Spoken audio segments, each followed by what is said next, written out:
Hello again.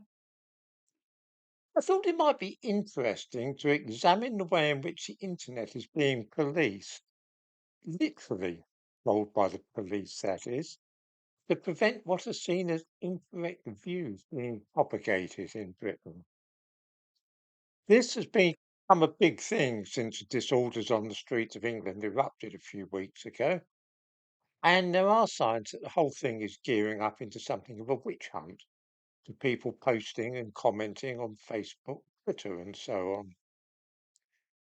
Both the Prime Minister and Mark Rowley, Commissioner of Police for the metropolis, have made no bones about this and announced publicly that they regard stirring up hatred on the internet as being as serious as inciting violence on the streets.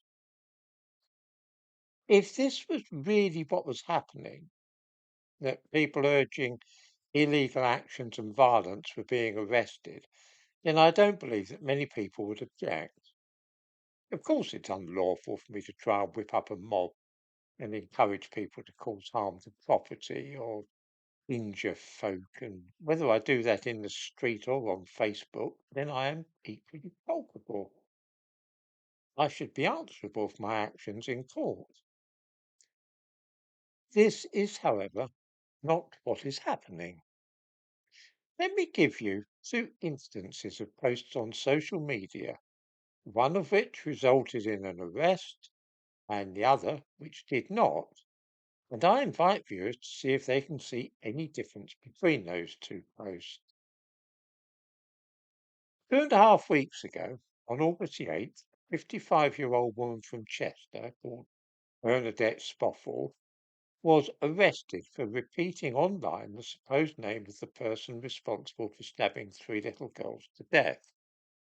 She had found the name on a Pakistani website and simply repeated it on social media. She was arrested on suspicion of publishing written material to stir up racial hatred and false communications. I hope that that is clear. She simply repeated an inaccurate and misleading rumour which she had come across online, and the police treated this as a crime. 4 days earlier, though, on Sunday, the 4th of August, the founder of Hope Not Hate, Nick Lowles, had tweeted the following. Reports are coming in of acid being thrown out of the car window at a Muslim woman in Middlesbrough. Absolutely horrendous. This was completely untrue. It was just another inaccurate and misleading rumour which he had picked up on the internet. The police did not, however, arrest him for false communications and publishing written material likely to stir up racial hatred. His tweet was read by 100,000 people and certainly had an effect, but angry Muslims were talking about this supposed crime to reporters. The police denied that such an attack had taken place. Here's then what worries many people. Neither Bernadette Spofforth nor Nick Lowes was deliberately telling lies.